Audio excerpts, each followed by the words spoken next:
Oh, howdy all, grab yourself a beer, it's time for some Path of Exile discussion. Earthbreaker Support is a new support gem that is coming in 3.15 in the Expedition expansion. And this is an interesting looking support gem in that it allows you to conjure a totem, quite similar to existing totem skills like Ancestral Protector, Ancestral Warchief and the like. However, rather than making default attacks like those skills do, what this totem will do is it will use a linked slam skill gem that makes a copy of your weapon and attacks with a copy of whatever weapon you were using.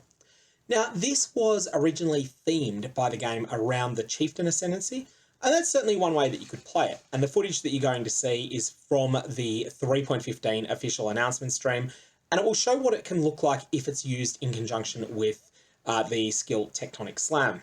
However, I had a couple of ideas as to other things you might want to link to it. So we'll discuss that after we have a look at the official video, which I'll talk over. So I've muted it and we'll demonstrate it now. So this is the video that showcases Earthbreaker Support.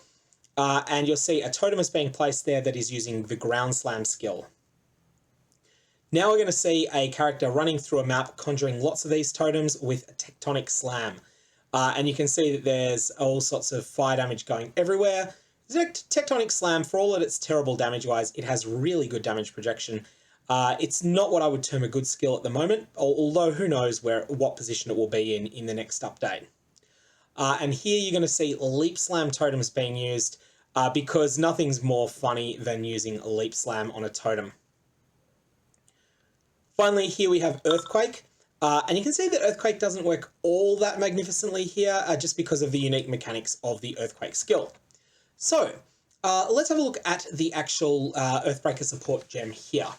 You'll see that it causes supported skills to deal 19% less damage. Supported skills will summon a totem which uses this skill. The totem lasts 12 seconds or until slain. And it has 10% increased effect of area, 10% increased area of effect with melee skills while totem is active. That is a buff that affects your character. And that's sort of important.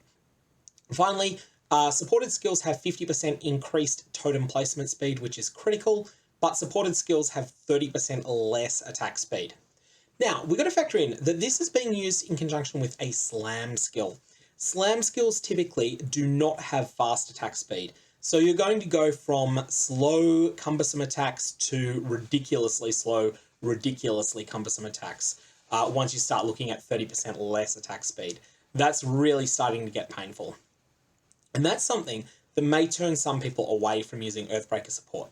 I think it's something that should turn you away from using Earthbreaker Support as your primary source of damage on a build. Not to say that you can't do this, but I think the builds that use Ancestral Bond and don't attack themselves will find that Earthbreaker Support is a letdown. So, how would I go about building around this?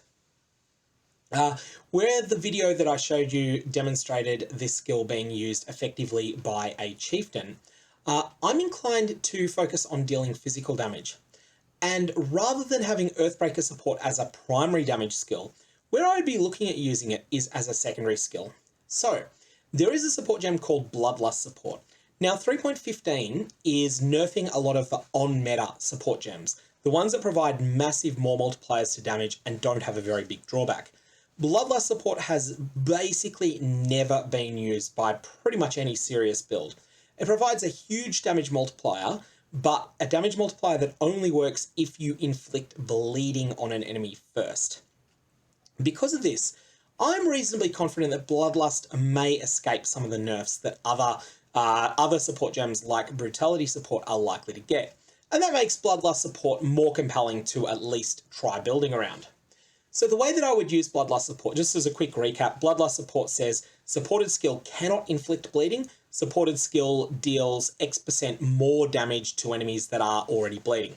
The way I would consider building around this combination would be to build any sort of build that can use totems. This can be anything. This can be a Hierophant, this can be a Juggernaut, this can be a Chieftain. That's entirely up to you. It can be a Berserker. Then have one skill gem setup that is Earthbreaker Support linked to Chance to Bleed support. So this is going to be a totem that does a little bit of damage to enemies, but isn't really about dishing out the serious pain. This isn't how you're trying to kill enemies.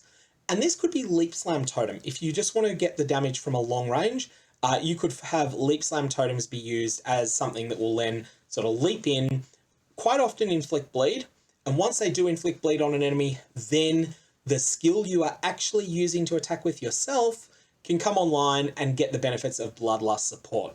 Additionally, you're probably using this with a pure physical setup, so you would also use Brutality Support. I kind of expect Brutality Support will get nerfed a little bit, but I think it'll still be good. And all sorts of other things like melee physical damage support could conceivably come in here.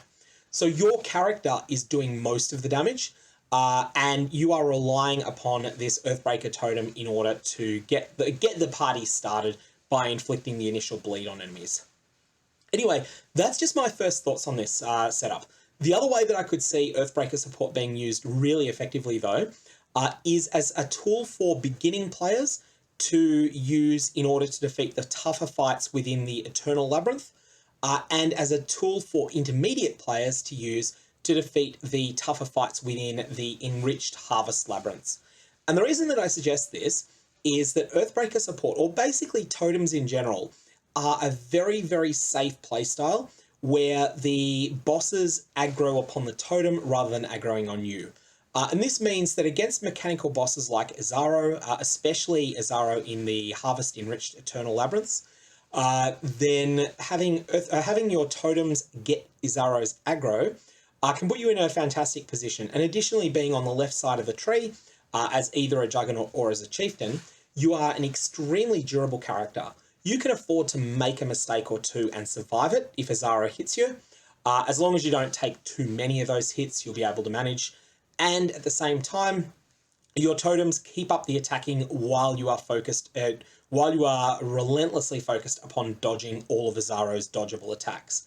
I'm mentioning Exile as one example of a boss that this will be really good on, but also if you're just looking to beat bosses you've never beaten before, then I think that Earthbreaker Support linked to a slam is going to be something that you may wish to consider. On the drawback side, though, I do not see these totems as having particularly good clear speed at all. And the reason for that is that you've got to first summon the totem, then the totem has to make an attack at 30% less attack speed. So let's just factor in that, imagine that you're attacking and your attacks take 800 milliseconds each. With 30% less attack speed, you are looking at, instead of getting 1.25 attacks per second, you're going to get 0.875 attacks per second. So that means that your attacks are taking 1,143 milliseconds instead of the baseline 800. So that's a lot more time. And then also you need to go through the animation of summoning your totem as well. Even though you've got 50% increased totem placement speed, that's not instant or anything close to it. So your time between initiating your first combat action and the enemy suffering damage is much higher with Earthbreaker Support than it would be if you were making direct attacks yourself. And that can mean that you can get overwhelmed in difficult maps, and additionally it can mean that you just don't have much clear speed when you're trying to clear through maps quickly. So I think that this is a more specialized build, but I do think that it will serve well as a dedicated boss killing skill, and also just as something for a slow play style. If you want to take your time and methodically clear content rather than smashing through it at blitzing pace.